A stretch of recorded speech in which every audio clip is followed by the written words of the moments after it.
Hello everyone, I'm John Higgins and welcome to my YouTube channel, John Higgins Film Review, and I'm delighted to welcome Christine Wiederkehr, who is the director of an interesting new short called 7 Times, which focuses on an interesting dilemma facing a girl and a boy and the relationship they have, the mutual relationship they have with a teacher. I just want to welcome you to this interview, so thanks very much for joining us. So tell us, it's a very interesting story. I mean, I was quite taken by the surprising stuff that goes on in it. No spoilers here. So tell us a bit more about how you what was the start off point for your story? Oh, hello. Good evening. Nice. Thank you for this interesting question. Actually, I was researching for a long time about this same subject, and I was rating on a feature film, and then Corona was coming, and the financement shut down. So I then wanted to do a short, and this story actually is a story that a friend of mine told me he went through when he was a boy with his teacher. And this teacher at the same time had a lover too, a very young lover. And he was telling me, he was asking me this question. He said, Christine, till today, I'm wondering why nobody ever was reacting to what I was telling, and why this young lady never told anybody else. So this was the point why I wanted to do this film. Yes. Mm-hmm. So I thought I mean, interesting. It's interesting to have the point of view of a kid actually who's telling that he has having a relationship with his teacher, and it's not just a relationship; it's a sexual relationship, and he's a child, and this is an adult man, and well, he's telling about sexual abuse. And he's sharing that with another person, with another adult, but this adult is thinking he's joking and just laughing. And I think this is what often happens. And while researching, I learned actually that a child normally has to talk about this 7 times before, in general, 7 times before he's believed. So there are many reasons, and I was trying to find one reason, and one reason is that you're maybe also in love with this person. So you can't imagine a person that you love is maybe sexually abusing a child. yeah, it's a very interesting one because the idea of sexual abuse, particularly of minors, has been explored previously in films like Happiness, for example. I mean, it's obviously something that's very prevalent in a lot of movies at the moment. We talk about, there's certain documentaries, for example, that have explored it. I'm just curious now from the process, because obviously you are you've got a child in there who's talking about this stuff. I mean, obviously it's a hard-hitting subject, and the funny thing is you suddenly realize. So I'm just curious now, in terms of the sensitivity of, you're working with a minor on this project. I mean, tell us about that process, because that's quite, I mean, how did you prepare and how did you prepare the child? Yes, well, for me, it was very important already in the casting that I find a very intelligent and sensitive child. And of course, even before going into the casting process, I had an exchange with their parents. Are they interested in the theme? Do they think they would be able to support me to talk with their child and with me and together about this subject? Because for me, it was very important that a child perfectly knows what we are going to do and what it is about. And this boy, he really said, Vidal, he really said, no, I want to play in that movie because I want other children being, maybe help them to be prevented from getting sexually abused, or helping other adults who went through to be able to talk about it, to share their stories with others. So I think he really said that I think it's very important subject. And if I'm a young actor, these are the kind of movie I want to play in. Mm-hmm.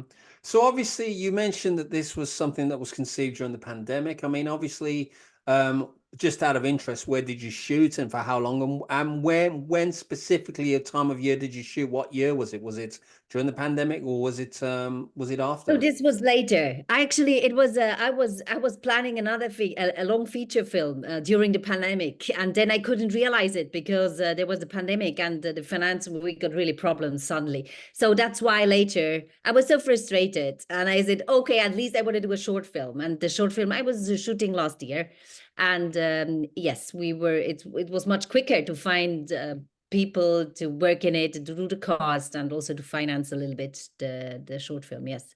Hmm. And so let's talk a little bit about your background, because obviously this is, I mean, this film is a passion project. I mean, obviously it's got a very important thing to say. I must also stress at this point, there's nothing explicit about it. It's actually it's more about talking. So anybody out there who might be concerned that there might be something shown, this is all implied. And so rest assured, it's telling a very valid story. So that has to be applauded, because it's done with sensitivity, as Christine's mentioned. So let's talk a little bit about your creative journey. I mean, what was it that got you into filmmaking? Oh, actually, I think when I was very young, I had a grandfather. He was there every day and he was telling me, reading stories to me or inventing stories. So I was listening a lot to stories when I was a child and I loved it. And I got really fond of stories. I was also addicted to books, to literature. And then I was addicted to theater and I was addicted in colors. I was addicted in fashion design. I was addicted in hair and makeup.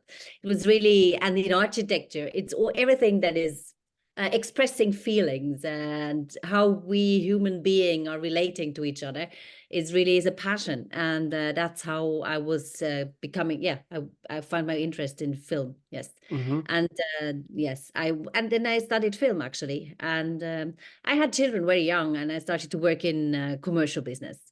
Hmm. Yes, and Okay. beside I started to develop scripts. Yes. Okay. So obviously I mean, you were born in Switzerland, I understand, right? I mean, just tell me a bit about what is the difference? I mean, in terms of the cultural effect, influence that Switzerland has, both as a country and as a kind of creative hub. I mean, what sort of were the big things that influenced you from for your upbringing? Oh, this is very hard to say because actually, Switzerland is also, we have three languages or four, even four languages. And I was growing up really in the middle, in between French and German. So I was influenced by French film. And at the same time, I was, of course, also very much influenced. I was a lot influenced by British culture, actually, too, because both my grandparents, they studied in Great Britain. And I was growing up with them together with my family. And yes, I think it's a mixture between different cultures as I was growing up. That's also why I always loved British films, actually. Hmm. And following on from that, what sort of British films did sort of had such an impact on you? Oh, I remember very well when I was young. One of the first time I went to Locarno Film Festival and I was on the piazza and I saw Secrets and Lies. And I thought this film is amazing. Really, I remember this so well because it was on this huge pot and it was a really deep touching film. Yes. Hmm. And what are going on from that about Secrets and Lies? What are the key things? I mean, in terms of Mike Leigh and the talent there, because of course, obviously, it was one of the big Oscar nominated films in that specific year. I think it was the year before Titanic.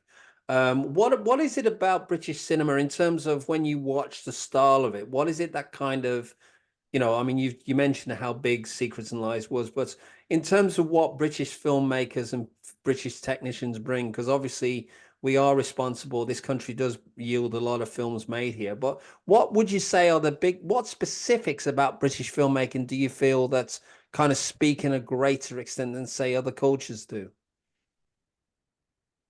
I think they are really interested in truth, in a way, in truth of the human being, and in a, I. It's very hard to say. It's a mixture between the actors and how the story are told, and I mean, still today, it's very precise and at the same time, it's very sometimes very sad, very hard, but also very funny. Hmm. And yes, it's for me, it's really good entertainment. And Uh, it's very, yeah, lots of them are very, very intelligent. And I know how complicated it is to make films that entertain you in a good way. Yes. Okay. So going back to Seven Times, I mean, obviously this has got a serious message to say, and you do say some, there is a coda at the end of the film, a real statement about what Seven Times refers to. I mean, obviously in terms of what the power of this film could do, I mean, have you spoken to child charities? Have you spoken to, are you planning to show it to politicians, not just in Switzerland, but elsewhere? Where do you feel, what's the next phase for this short? Yes, this could be because I have a very good sales what is it? Sales company? Yes, distributor from Canada, What Media, who's internationally selling the film, and they thought it's gonna have a great potential, but maybe also in airplanes because sometimes also in airplanes they show short films, so it could be in different places. But of course, yes, could be interesting also in schools or in education because I think often you need like like an incident to be able to start about the subject like this. You can't just meet and say, "So today let's start about sexual abuse. So what did you went through?"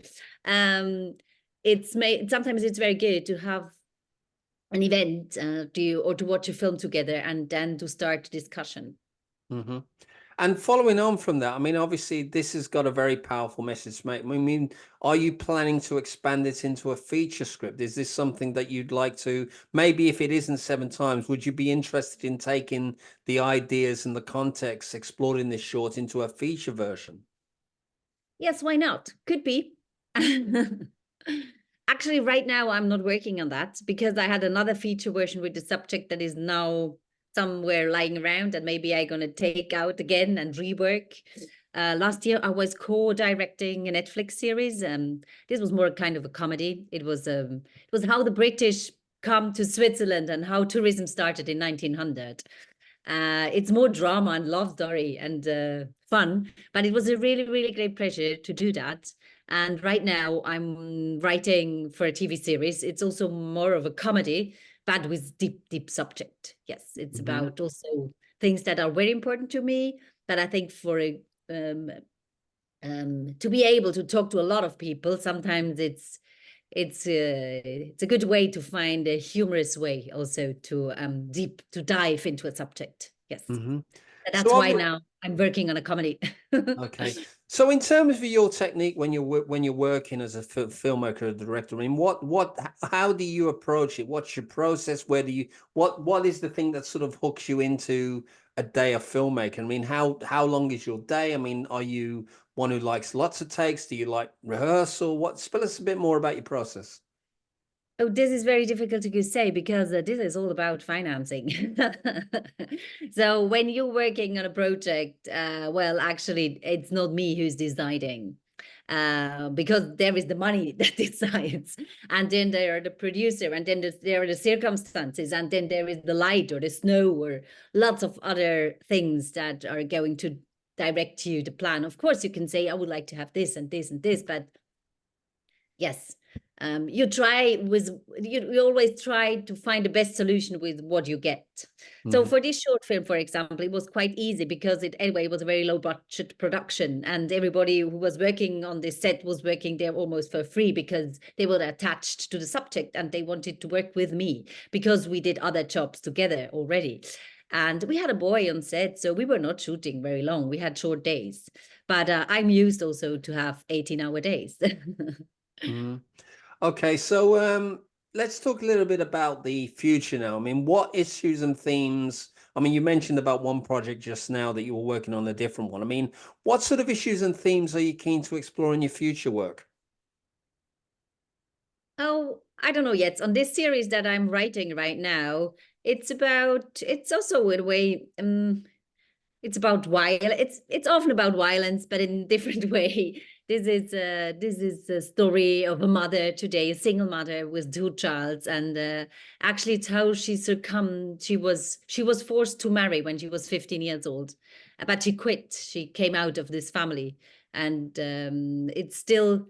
And the family afterwards they said, "Oh, you're dead because you're a shame for our family, and you're dead." So and she's overcoming this trauma thing in a way, but it's a comedy. Yes. Okay. So we're going to wrap up in a few minutes. Got 3 final questions for you. The first one is in terms of your social media reach, where can people sort of discover your work? Where can they watch your work? Oh, thank you. This is very nice. I'm actually not really in social media, but there is a homepage for the short film, and it's actually my name. It's www dot and then my name, Christine with a E at the end, Christine in one word, and then my surname, Wiederkehr, It's Wiederkehr.ch. Okay. And a couple of last questions now. I mean, obviously, is there anybody out there, any filmmakers or talent? You mentioned like about Michael in Secrets and Lies, but is there anybody you've got on your radar that you'd love to sort of say, any particular actress or any particular established filmmaker that you would love to sort of collaborate with? Oh, I'm really sorry I can't answer this question because there are lots of. Okay. All right. Yes, Well, it's amazing. yeah. I mean, in that case, that's fine. I think in some ways, I think you'll discover, I think you'll know when you know. And the final question from me is obviously, what are you most proud of to date about your career? Oh, that actually, it's so hard to really go on when you're trying to be a director and writing new scripts. And I think I'm quite proud that I was not giving up and I still go on. And even if financing is very hard, even things are not working, I'm still there and I still go on. Mhm. Yes. Okay, well, on that note, Christine, thank you very much for your time and insights today. As I say, 7 times is well worth your consideration if you're interested in a sensitive subject handled with respect and a real kind of intelligence. This is the short for you. It's, as I say, it's an interesting watch and talks about a very serious subject that we must all know. So wrapping up, you can watch a replay of this and other videos on my YouTube channel, John Higgins Film Review. If you want to know more about my content, I also write for Film and TV Now. You can see some of my reviews and content on www.filmandtvnow.com. And also, we launched my own website resource last year called whatmovie.co.uk. So on that note, thank you very much, Christine, and thank you all for watching. Thank you so much. Have a nice evening. Let me just stop this. Okay.